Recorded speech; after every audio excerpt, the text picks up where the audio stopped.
Hi, welcome Medicare Besties. I have with me today, I'm very excited to say, Brent Maddox, who is a mortgage broker. And I known Brent for quite a while, and he's actually helped me with my own loans. And I started talking to him a lot about reverse mortgages because I knew nothing about them.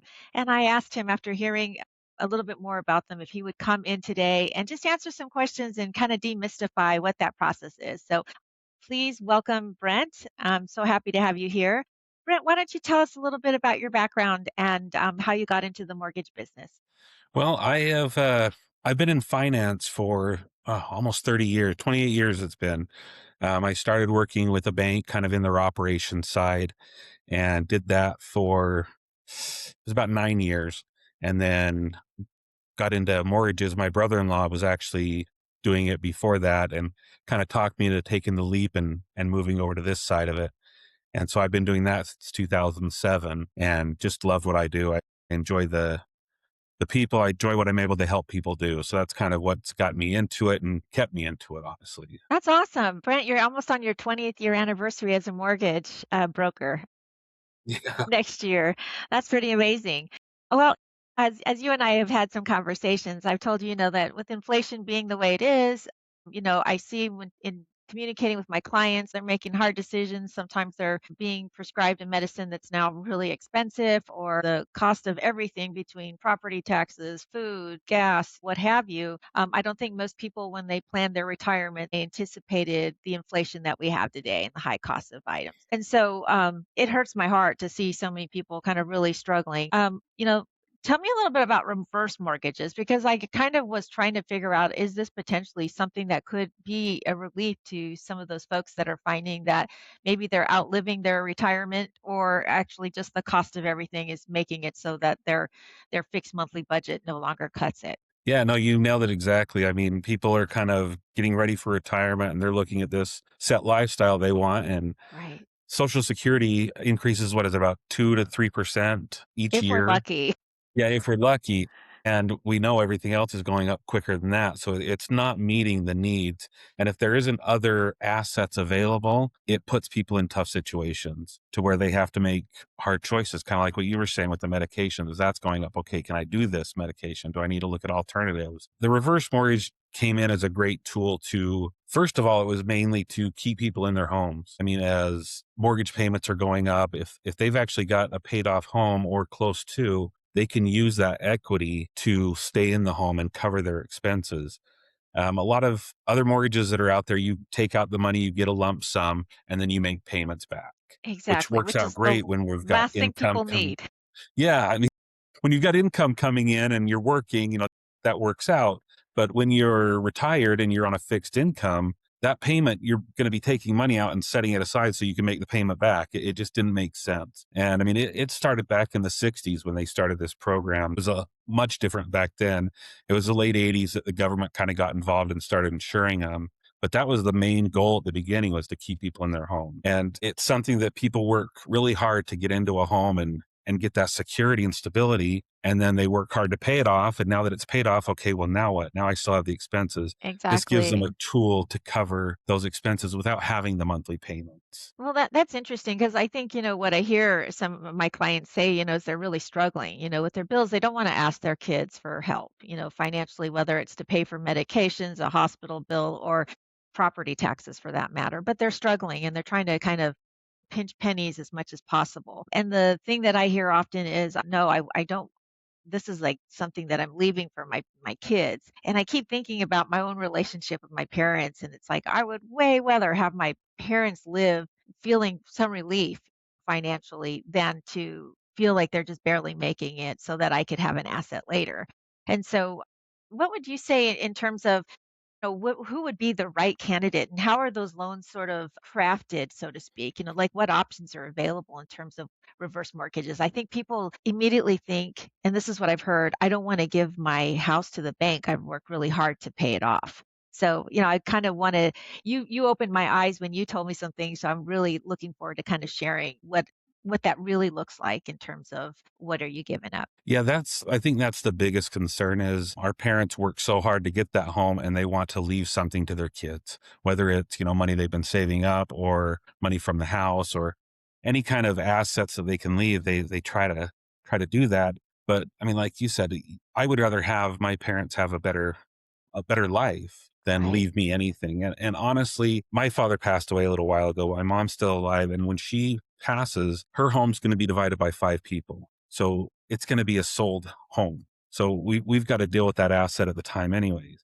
So a lot of people kind of worry about that as what can I leave to them? What's still going to be there? And I don't think it means as much to the kids as it does to the parents. For And that's kind sure. of what I've noticed. And there's a lot of different ways that they can take that. You were asking the type of different programs that they're available. One of them is a lump sum that you can get. They can just take a large chunk of money and do whatever with it.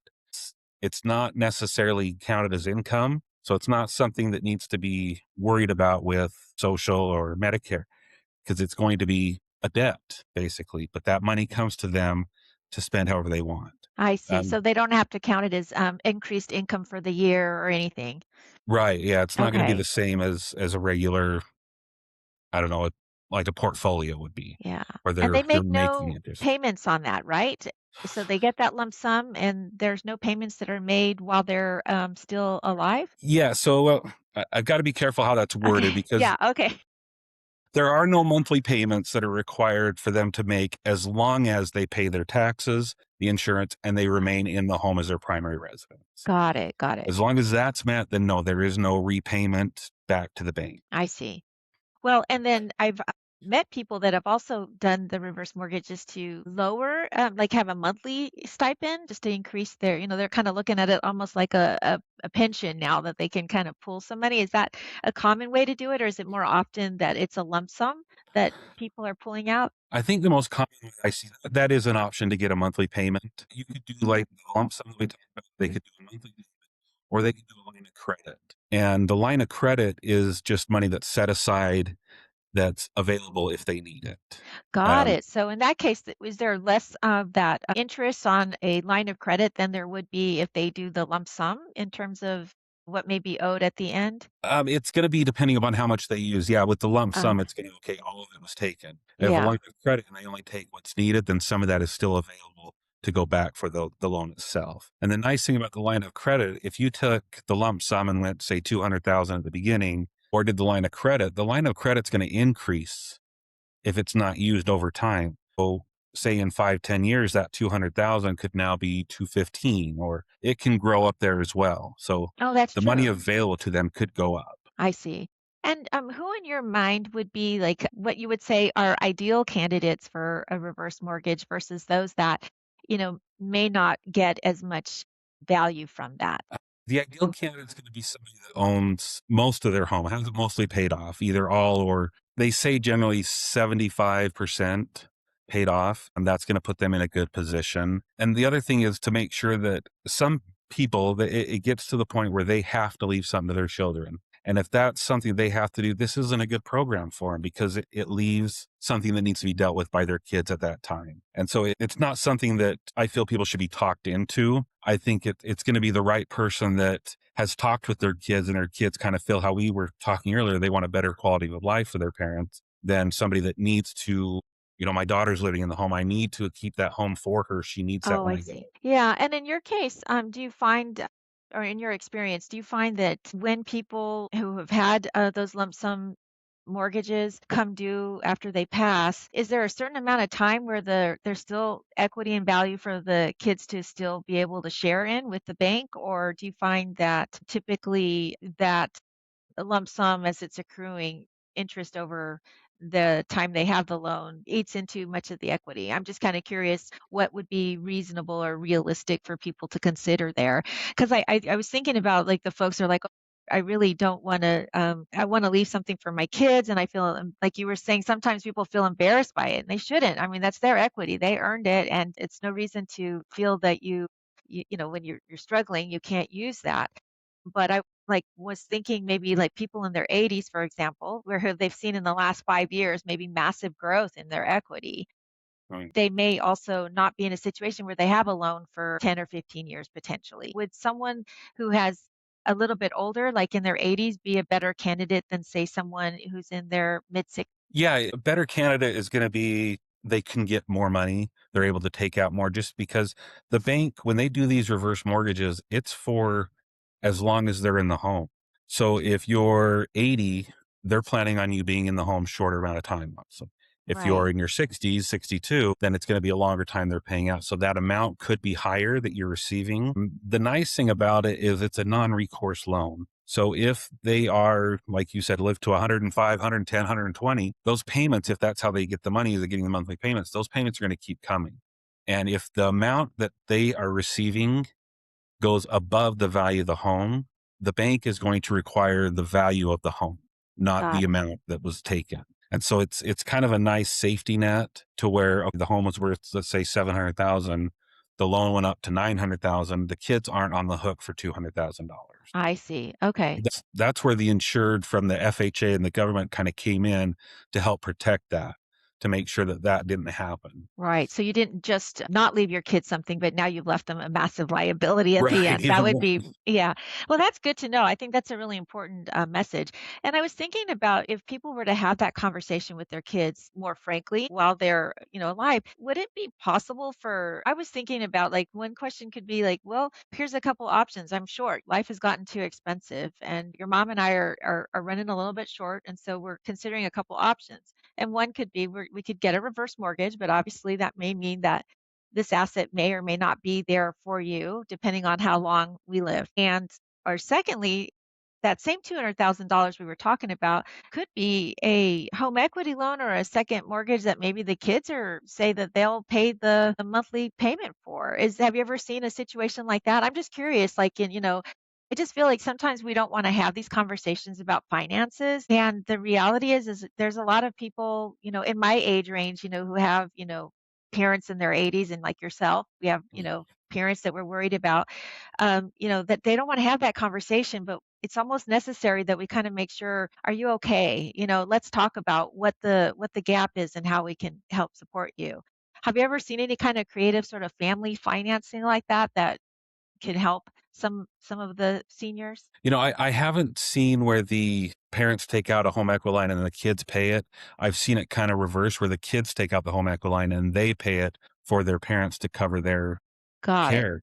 Because they know Because that it the parents need some extra help. Yeah. Yeah, they know that they need to have extra money, so then they're taking the money out of their homes to help kind of cover those extra costs that they're just falling short on. But it is something that it definitely needs to be a conversation, and sometimes it's tough depending upon the family that you grew up in. I Right. know finances was kind of it wasn't a Taboo. big topic until later in my life with my parents, and then Yeah. it kind of became more open as I got into the finance world. But it's definitely it can be a hard conversation to talk about, and I mean, one thing you said was that it's an embarrassment, and I don't really think it is. I think it's I don't know, with me, I watched my parents struggle all through life with raising 5 kids, 6 kids at one point, and Yeah. everything they had to do, the sacrifices they made, and it's almost I don't know, it's almost like an honor to be able to help back to them, to do I totally something that agree. can help. Absolutely. And I think it's more about, people realizing that it's okay. There's no shame in being able to say, "Hey, can we have a candid conversation? My budget did not include that I was going to spend $500 a month on medicine or that I had, cancer treatments that were going to take a huge chunk of my retirement savings or that, whatever the case may be." And so we're in a pickle now, like we're running short. And so either can we sit down and look at the budget or what options are available? And it just seems to me it would be worthwhile, like talking to someone like you to say, what options do we have? And it might be the parents and the parents and the kids, to be able to go, like, what can we do? Because we're running short and we want to make sure that mom and dad are okay. I can kind of get involved with that and help them. And the nice thing about the reverse mortgage that has come in as kind of the government got into the backing of it is we can talk to them and go over everything with it. And here's kind of the quote. Here's what it's looking like. They then have to take that quote and go to an approved HUD counselor. It's a third party. It's nothing to do with my company. And it's just somebody there to answer questions, give advice, and say, okay, here's the quote I'm seeing. Here's kind of the breakdown of it. So it's another opinion on what's going on because there was a lot of problems with them in the early years of it, and back in the 60s, 70s, 80s, before that stepped in. I see. Well, I think that's nice. So there's actually a neutral party HUD counselor that is going to come in and say, okay, let's let's talk about this, and do you understand that it's this or that, so that maybe those folks, definitely not you, but, somebody who might be, trying to encourage someone to take something that's not in their best interest, Right. that and and I think that's again why it's so important, why I brought you in here today, because you are as trustworthy as the day is long. And so I just really appreciate you being able to explain a little bit more about how these function. Is there also a possibility, by the way, if, like, let's say someone had a reverse mortgage and then their situation and finances changed? Maybe they, got a surprise inheritance from a distant family member or something, or the kids say, what we'd like to kind of do away with that. We're going to refinance ourselves. And is there a way to back out of the or pay off, like early payoff of a reverse mortgage or anything? Yes, definitely. They could definitely pay it off and then everything stops at that point. The interest doesn't accrue. What's been taken out is paid back. And yeah, that's definitely an option. Wow, I just really love this idea, frankly. I myself look at it and go, why suffer with less income when you've got all of this income kind of stacked up into a house?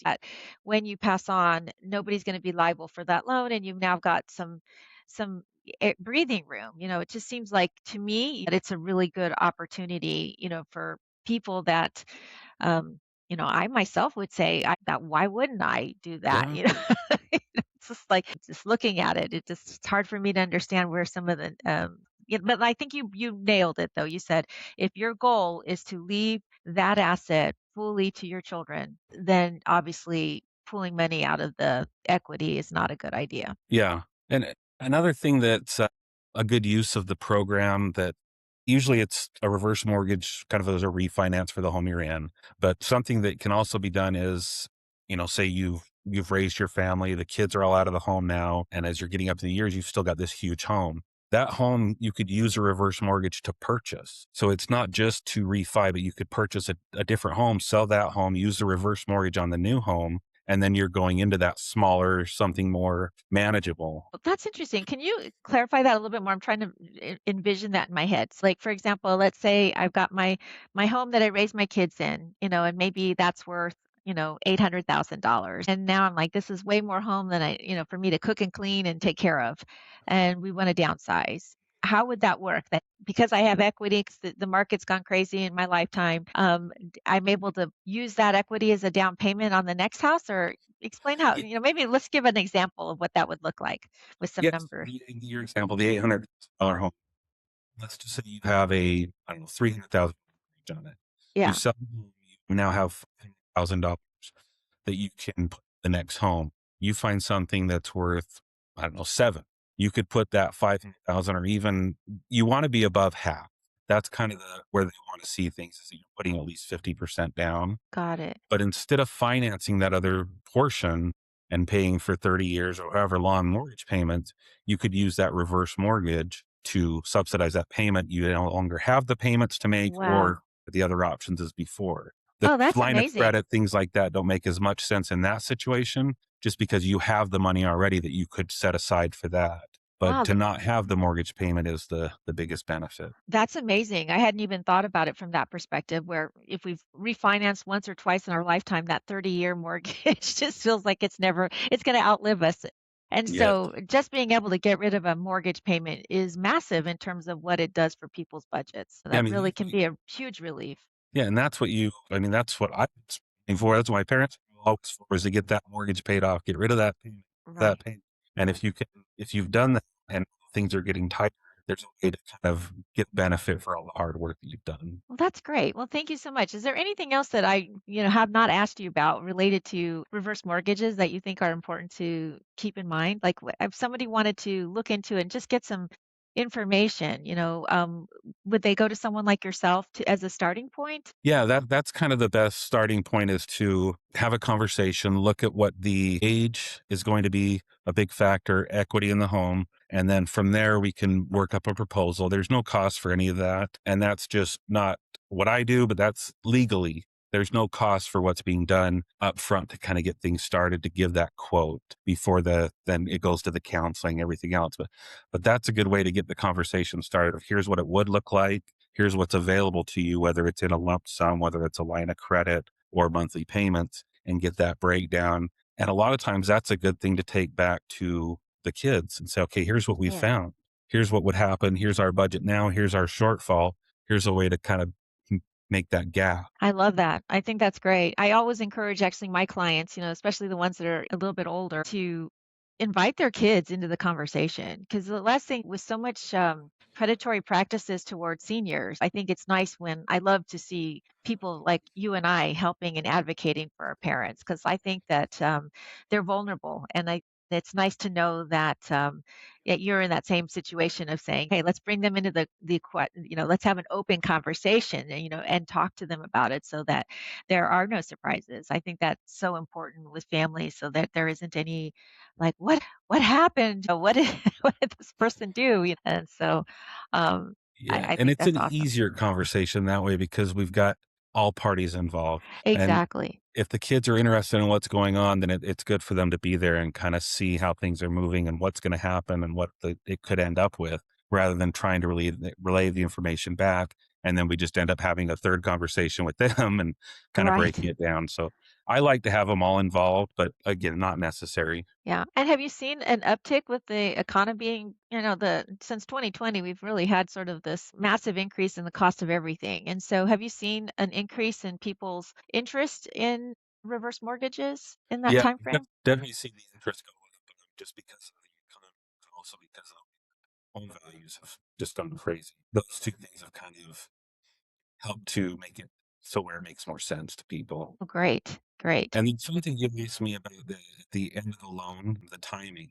So I did say it was a non-recourse loan. The what's owed needs to be paid back, and there is a time frame they give. The banks will usually give it 6 months to sell the home, or the kids could refinance the home. If it's in a trust, they could do something with that. But if the 6 months isn't enough, they'll give usually 2 to 3 extensions of 3 months on top of Oh, that. So you could be looking at a little bit over a year, as long as you can show, look, we're trying to sell the home or something's happening, we're not getting any bites on it, but they do have a leeway on that instead of, okay, it's due now. They're not that right. strict on. Well, even 6 months is a pretty good first line of time, I think, that gives you time to kind of work through the estate and then also put the home on the market and look for a sale. Yeah, it is. I'm sure that the banks are just, looking for progress in that process versus, the people that are like, "Yeah, we haven't gotten to that yet." Yeah, and it's one of the other misconceptions. Oh, the bank wants my house. They want to take my the bank doesn't want your house. Yeah, They want the payments. They want the money back that they lent so they can lend it to somebody else. That's how banks make money, is they take your savings and they lend it out and make interest. They don't make money by having assets like homes and cars. They don't want that. They for want to do sure. whatever they can to get that taken care of and resolved. Well, it makes total sense. Like you said, the banks are not in the in the real estate game. They're Right. in the loaning money game. Yeah, well, I appreciate you for kind of demystifying a little bit, the process. I find it really fascinating. I think it's a potentially underutilized tool for people who are surprised by just how darn expensive life is nowadays. People are struggling, and I think this is a good opportunity to talk about something that might be available that someone has never really looked into, and it could be something that would help them a lot. Hmm. Yeah, that's exactly it. It's a tool, and it doesn't fit everybody, but it's something that's available. If it does fit your needs, then it's a great thing to use. And Brent, why don't we mention where you're located? You're here in Salt Lake County, right? Yeah. Yep. My office is in Sandy, and then I've also got a business partner up in Ogden. So we kind of have that area that we can take care of. But I mean, we're willing to go anywhere, and with everything, phone calls, and there's a lot of different ways to get business done. But no, on these types of loans, it's usually a lot more hands-on, going to homes, picking up paperwork, things like that. And that's something that willing to do and love to do. Well, that's awesome. And then do you work for a company that also has the ability to help people outside of Utah as well? I do, yeah. So I work for it's Select Rate Mortgage is the company, and they're a DBA from American Pacific Mortgage, licensed in throughout the country. Their headquarters are in California, and we do have a full department behind us that just focuses on reverse mortgages. So if there's something where I can't do it here in the state, I've got resources to help in other states as well. Well, that's fantastic. I really appreciate you letting us know that. I'll include Brent's contact details and how to reach him to find out more information. And I encourage anybody to give Brent a call and at least have that conversation if you're thinking you might want to learn more about this and see if it's right for you. Brent, thank Perfect. you so much for coming here today and giving us a little bit more information about the mystery of reverse mortgages. Not You're, so mystery after all.